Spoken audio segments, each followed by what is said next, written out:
Alright, ladies and gentlemen, we have Game 2 here in a best-of-3 series in the open bracket of MLG Raleigh against the pink Protoss. It's Gosu's HwangSin spawning in the bottom left location on Xel'Naga Caverns. His opponent, of course, is the winner of the last game, Complexity's TriMaster, spawning as the red Terran at the top right corner. Couple of players just checking to make sure that there are no issues with lag before the game gets underway. Now in Game 1 we saw TriMaster utilize some absolutely brilliant play with his Ghost, getting off those money EMPs in no less than 2 engagements to make sure that HwangSin's forces pushed all the way back to his third, and then comprehensively taking the game with one last engagement with another bunch of brilliant EMPs. I'm wondering if we're going to see the same in this matchup. Xel'Naga Caverns, of course, is famous for having this very interesting architecture with the massive cavern, hence the name, in the middle of the map, flanked by 2 choke points, both guarded by Xel'Naga Caverns to the right and also to the left over here. A lot of players very interested in being able to secure these paths of attack and knowing where your opponent is attacking from. This is going to prove a critical role on this map. Positioning is going to matter an awful lot more than you would do on a typical ladder map. So we're going to be seeing a lot more interesting positional play, especially with army engagements between these 2 players on this map. Now we do have TriMaster going for a reasonably similar build to last game. We have the barracks going down and the 1 gas. HwangSin's just going to poke and sees exactly what's going on. Not really a problem whatsoever. Just double checking to make sure there are no double rack shenanigans, and there aren't going to be. Gives a quick poke to the SCV there, who decides to go and scout himself, and then pops back into the base, clicking around for a little bit and deciding to steal the gas. So what HwangSin has here is he has stopped TriMaster, or severely delayed TriMaster, from going any sort of early 2 gas shenanigans, which might involve cloaked banshees or sort of any other really fast tech out of the Terran player. And unfortunately that probe is going to go down because it was effectively walled in. TriMaster's just going to get a couple more Marines and tech a little bit later because this gas has been successfully taken. Meanwhile, the SCV sees everything in HwangSin's base. We have a reasonably normal build. The second gas has only just been taken, and it looks like not too much is going to go on. That first Stalker is going to get chrono boosted, so we're seeing the same build as we saw last game on Shakura's Plateau coming out of HwangSin here.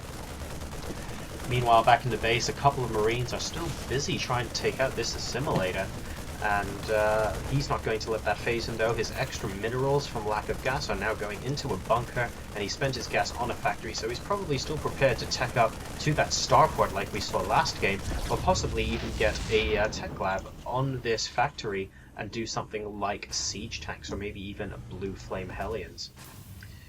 In the meantime, we have a second gateway being plonked down for HwangSin here, as well as a robotics facility, so we're going 2-gate robo on this side of the map, with a Stalker and a couple of sentries going to be looking after this ramp to make sure there isn't any early aggression.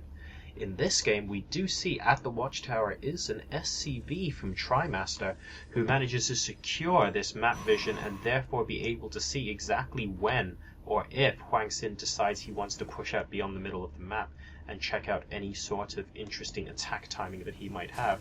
Meanwhile, a tech lab does go down on the factory, but the factory immediately lifts off and gets put back down here. We have another barracks being made, but more interestingly up here we have the starport, which looks like it's going to get put on that tech lab. And it looks like we're going to see much the same as we did last game, with Banshees coming out for TriMaster, but the tech lab immediately goes to work, and we see it's for Cloak. So this could get very interesting. Last game, if you recall, the Banshee really didn't do too much damage because of HwangSin's beautiful positioning of his Stalkers in the mineral line and making sure his pylons are tactically placed so that he's able to warp in Stalkers at any time to fend off that kind of early game aggression with those Banshees or drops. But this time, TriMaster is saying, right, I want to do this better. I'm going to try and get Cloak. So we're going to see the Banshee pop out, probably with Cloak into, I would say, the top bit of HwangSin's base, but unfortunately a pylon's immediately going down, so that implies that everything is going to be seen just before things pop down. It also looks like that HwangSin might be able to get Stalkers in time. At least several seconds are going to pass. The Banshee would have to pass at the very extreme left side of the map to be able to get through, but we do have 2 Stalkers, just as I say that, in the mineral line expecting some sort of harass. This observer, meanwhile, gets into the base and sees absolutely everything, and interestingly, aha, the Cloak does get cancelled immediately. TriMaster sees that this observer is out, and chances are HwangSin knows exactly what's coming, so TriMaster decides, right, I'm not going to waste so much gas on Cloak, I'm going to cancel it now, focus on more upgrades for my bio, so he's got stim and concussive shells coming along, and now I'm just going to transfer this starport and start building medevacs out of it, which is a similar thing to what he did last game, except he didn't initially get the Cloak. So now HwangSin at least is going to be expecting Cloak out of this Banshee, and he's going to be pleasantly surprised when he realizes there isn't any Cloak there. He's left an observer here for just this purpose, and the Banshee once again has to fly away without doing too much damage. So we have a small bioforce moving out for TriMaster here with the bunker being salvaged. It looks like he's just going to check out his expansions, possibly take the rocks down at the gold base, or he's just going to be moving stuff out to this Xel'Naga tower on the left hand side. We will have to see. We do have the medevac out, so it's possible he's going to go for some sort of elevator drop play into the north of the base like we saw him do last game. This could be quite interesting. The Banshee's also repositioning itself on the right-hand side to try and harass this natural when this elevator drop comes through. It does look like it that way at the moment. A second medevac is popping out, and the Marines and Marauders are carefully stationed on this north edge. The pylon does get taken out. HwangSin does know what's coming, however, and immediately starts pulling his units back, and therefore TriMaster abandons the attack. He's taken out a pylon.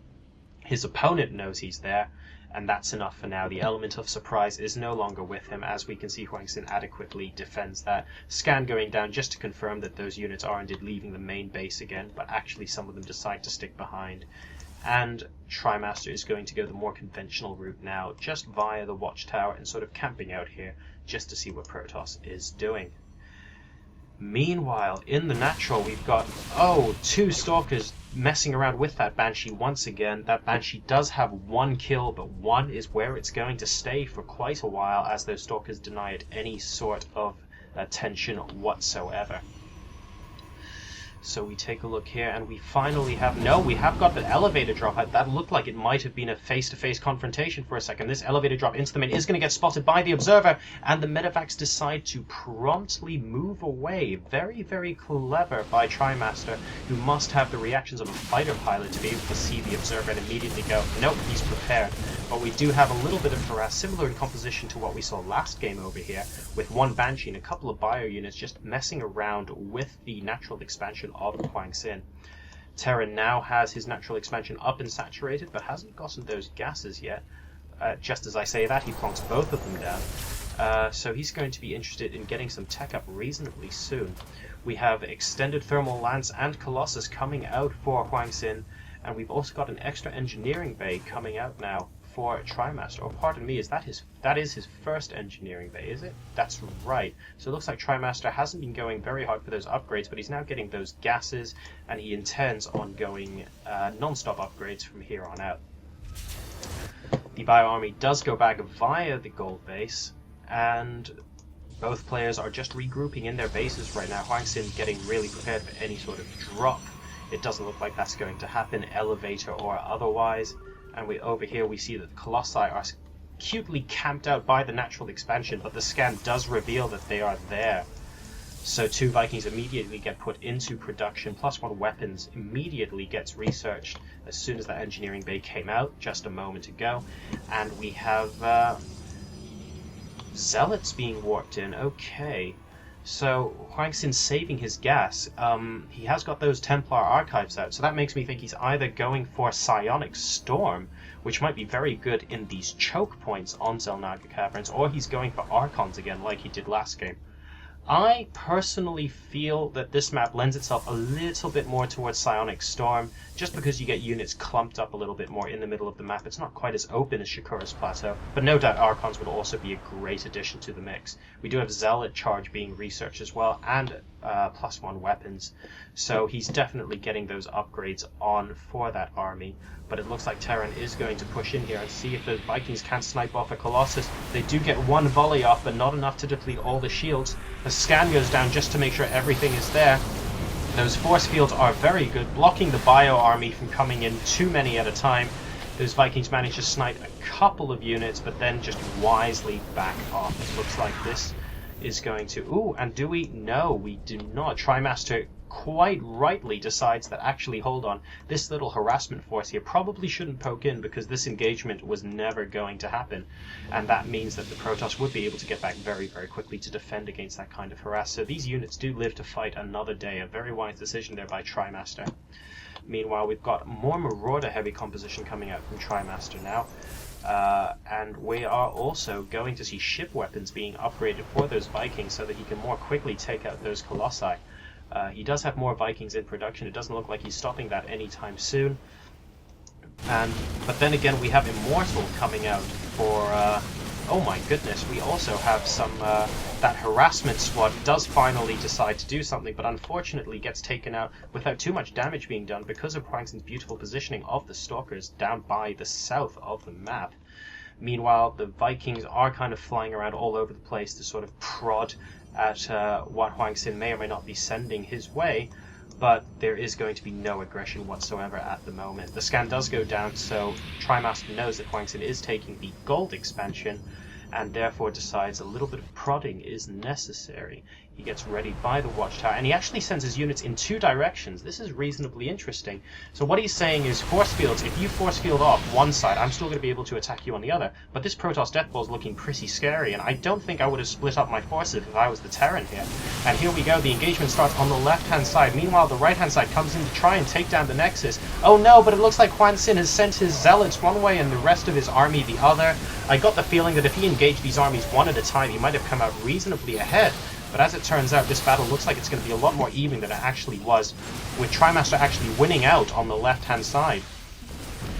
He does retreat ever so slightly past the watchtower so that he can actually heal some of this bio, but it doesn't look like that exchange was terribly bad for TriMaster. It could have been a lot worse if half of his army was completely isolated and the other half just got taken out for next to free. But it looks like that's not going to happen. We have both players returning to their bases and recouping for the next battle. Meanwhile, this Banshee, Hero Banshee over here, who has been harassing all game, even though he only has 4 kills, is still just kind of chilling out in the hallway down by the bottom right.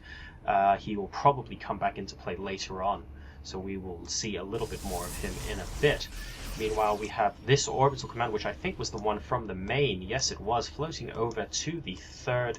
So it looks like TriMaster has decided, right, it's not really worth mining these. Let me go grab some of these juicy bits over here. Opting not to take the gold base because the Protoss, with that Deathball moving out around the middle of the map, is actually reasonably close to whatever base Terran's going to build here. And bear in mind, it's an orbital command already. It's not going to be a planetary fortress, so it's likely that Terran would build a PF there and save the orbital for the slightly more sheltered base out of the way over here. We do have quite a large Deathball being built up for our Protoss player now. Note that in response to the Vikings, no Colossi are in this mix at the moment, which I think is a wise decision, because that means that any more Vikings that TriMaster decides to pull out of the bag aren't going to be quite as effective as they were going to be, and 4 of them do get picked off here. This is horrible, but one of them does survive. It looks like it's going to pop into the center of the map, where he should be able to get some very interesting scouting done. Notice how this is almost abuse of the center of the map here. Very, very brilliant play by TriMaster. He can now see either direction, either side of that crevasse, to see where the Protoss is going to be attacking. So this is all highly useful information. He also sees that the Protoss is going across to the left, so it's quite likely that, oh, hold on, he's not going for a full frontal assault, so we're just going to move the army down here by the third, which is very good positioning from TriMaster. Meanwhile, HwangSin realizes that's going to be the case because he does have the observer there, moves the army back to the center, but once again, that Viking sees all, and TriMaster realizes, hold on, it's now safe, I can move back to the center as well to prepare for a possible engagement. So TriMaster is sort of shadowing every move HwangSin makes, and he's doing a very, very good job of it at the moment. This Viking getting harassed a little bit, but as long as it doesn't move, it should be alright until a Stargate pops up, but that doesn't look like it's happening anytime soon. We do have another robotics facility going down, and a Colossus popping out again. So possibly in response to, very, very nice snipe of that High Templar, possibly in response to no more Vikings being made by the Terran, so now it might be safe to get a couple more Colossi back out into the Protoss army. This game really going back and forth in terms of composition, and I'm really liking the decisions these players are making.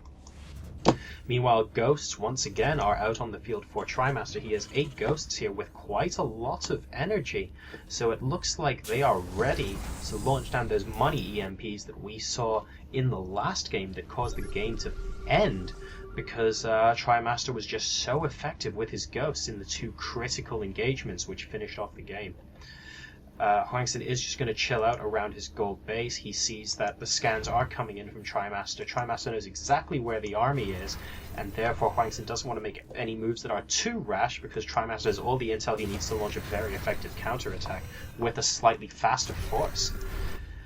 Meanwhile, this sensor tower placement is absolutely brilliant, sees exactly where the Protoss army is moving at all times. This is absolutely ingenious by TriMaster, and he's really taking control of intelligence in the middle of the map, even without control of those watchtowers.